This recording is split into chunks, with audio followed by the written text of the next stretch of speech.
Yono Cahyadi. Saya 21 tahun. Saya masih menjadi mahasiswa di Universitas Pelita Harapan di Lipo Karawaci. Kesibukannya sebenarnya sekarang cuman jalanin biogreen aja sih.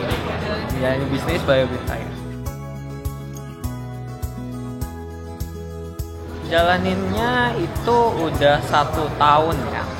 Udah 1 tahun, genap 1 tahun. Ya, terhitung dari bulan Maret.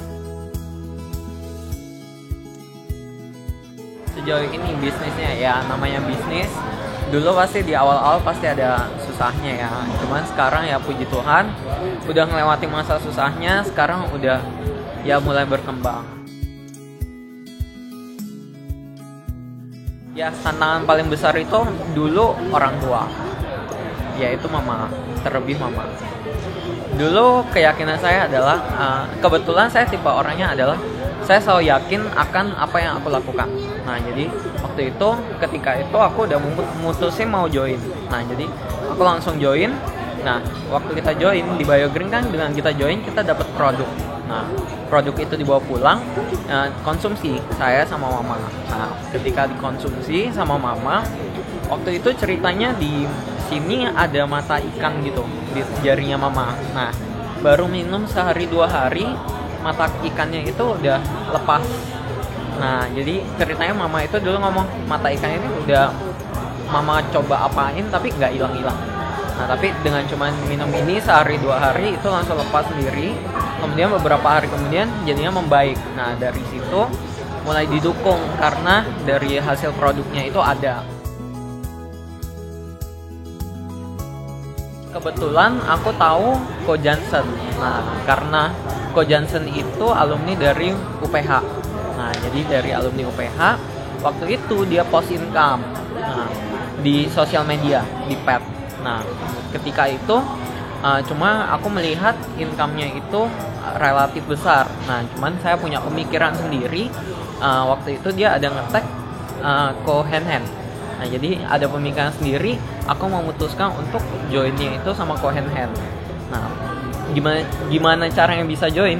Itu aku benar-benar kontak Ko Hen Hen sendiri, nanya-nanya, minta di prospek. Pengalaman pahitnya yang saya ingat 2 bulan pertama itu aku sama sekali nggak ada penjualan. Nah, bulan pertama, bulan kedua sama sekali nggak ada penjualan.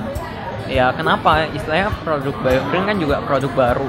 Nah, jadi masih belum banyak orang yang percaya gitu. Nah, tapi ya nggak menyerah, coba jualin ke tante, ke om, ke saudara, ke temen juga. Ada waktu itu teman sekelas gitu. Nah, dia beli. Nah, dari itu udah mulai ada kumpul testimoni.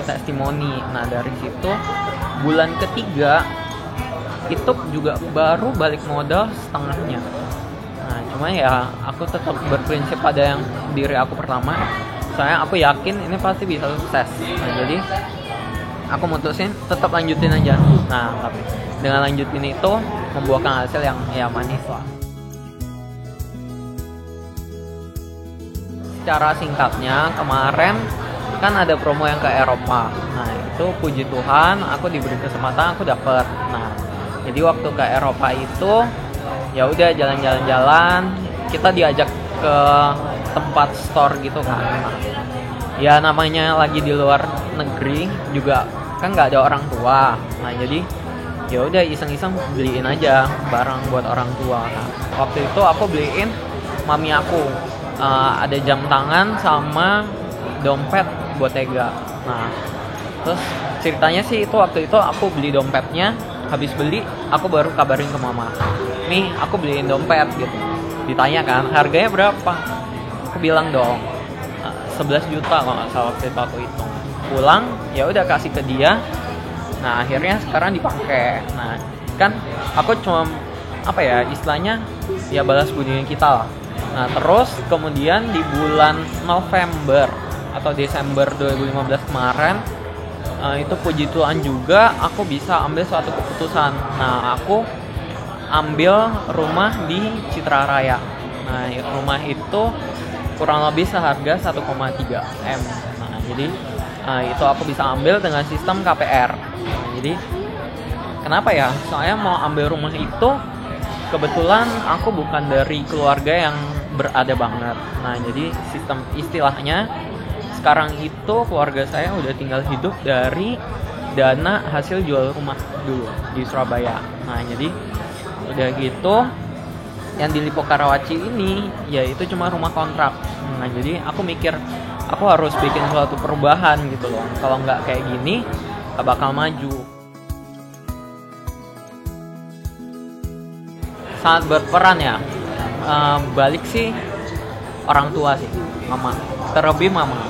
Padahal dia yang dulu menentang, tapi sekarang ya dia yang paling support sih. Paling ya downline sih. Jadi kadang-kadang cerita ke downline, ya kan kadang-kadang apalagi ke upline saya, yaitu si hand. Pesan saya sih yang pertama buat Bio Green Science dulu ya, sama Pak Larry. Terima kasih banget buat Pak Larry yang dia udah menciptakan bisnis Bio Green Science ini yang menurut saya tuh beda banget sih dari bisnis yang lain. Nah, kenapa? Karena di bisnis ini tuh udah terbukti gitu. Dia menciptakan banyak banget orang yang hidupnya itu berubah.